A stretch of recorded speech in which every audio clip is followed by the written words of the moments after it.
Hola, bienvenidos. Os traigo hoy un relato de Emilio Díaz Valcárcel y se llama La muchacha del tiempo. Comenzamos la lectura.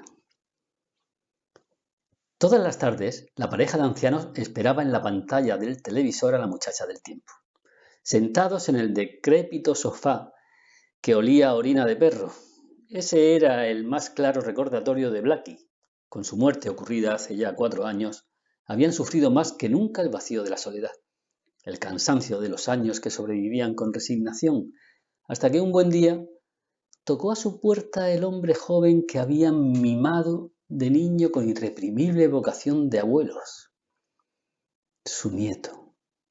Su última carta, incomprensible, incoherente, había llegado hacía 10, 15 años.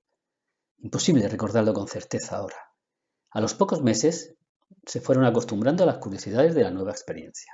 Algunos días, cuando amanecía, murmurando palabras raras, el nieto vestía uniforme de campaña verde olivo, con diseños que simulaban ramas y hojas. Y lucía en la muñeca derecha un brazalete plateado con su nombre, número de soldado y un nombre de una mujer en un idioma desconocido. Los abuelos le reservaron un sitio ante el televisor. Y desde entonces los tres permanecían mudos frente a la pantalla, con excepción de breves comentarios sobre la implacable sequía de ese año. Pasaban horas contemplando programas que se sucedían entre innumerables comerciales, pero el momento que con leve ansiedad esperaban era el noticiario de la tarde, donde allí, en el televisor, la muchacha del tiempo se compadecía de su público cuando tenía que informarle programa tras programa que no habría en los próximos días la más mínima señal de lluvia. Era pelinegra, de ojos rasgados. La muchacha no tendría más de 20 años. Los meses de sequía habían provocado una gran crisis. La multitud languidecía entre la sed, el calor y los malos olores. El ganado moría en los campos secos que se encendían de nada.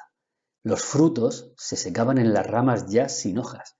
Los ríos exhibían sus lechos de piedras y barro cuarteado. Ahora que los embalses habían bajado sus niveles hasta alcanzar el ras de la tierra, la gente temía desaparecer bajo las llamas del sol.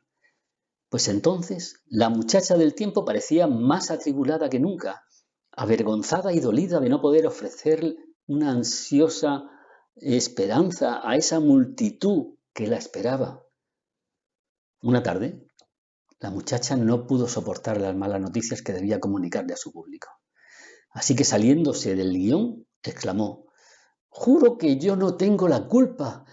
De verdad, yo simplemente les comunico los informes que recibo del Servicio Meteorológico Nacional». Y su rostro se plegó a punto de llorar. «Sufre mucho», dijo el abuelo. «Sí», contestó la abuela. Permanecían inmóviles en la penumbra de la sala, sin mirarse. Como otros días, el nieto se había levantado, murmurando palabras raras, y andaba por esas calles de Dios con su uniforme de combate. Normalmente regresaba a la hora de los noticiarios. Él tampoco tenía muchas cosas que decir.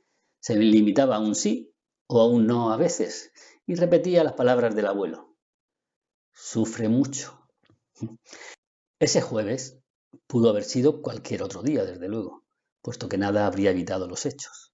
Los abuelos se enteraron en silencio de múltiples accidentes en las carreteras, actos de pillaje, asesinatos, ciudadanos que solicitaban ayuda. Era un caos total. Había corrupción en el gobierno. Los enfermos no podían llegar a los hospitales. Casi sin que los abuelos se dieran cuenta, la muchacha del tiempo había comenzado ya su informe. Tenía los ojos enrojecidos, llenos de lágrimas. No se vería alivio en los próximos meses. Las reservas de agua de los embalses durarían apenas 4 días. De pronto, la muchacha miró espantada hacia su izquierda, a la derecha de la pantalla, y retrocedió un paso seguida por la cámara. Solitarios, quietos en la oscuridad de la sala, los ancianos vieron cómo un revólver niquelado entraban por el lado izquierdo de la pantalla. De primera instancia no pudieron comprender esa absurda composición de objetos. Había elementos que no pertenecían a la rutina de tantos años televisivos. Era como ver un bolígrafo dentro de un zapato. Y mecánicamente acercaron sus rostros a la pantalla. Pero fue la detonación y la visión del rostro destrozado de la muchacha que se desplomaba en ese momento fuera de la pantalla lo que les alertó definitivamente y les obligó a ver que la mano que esgrimía ese revólver mostraba en su muñeca un brazalete plateado con inscripciones imposibles de leer a esa distancia. Y hasta aquí este relato de Emilio Díaz. Nos vemos en la próxima entrega.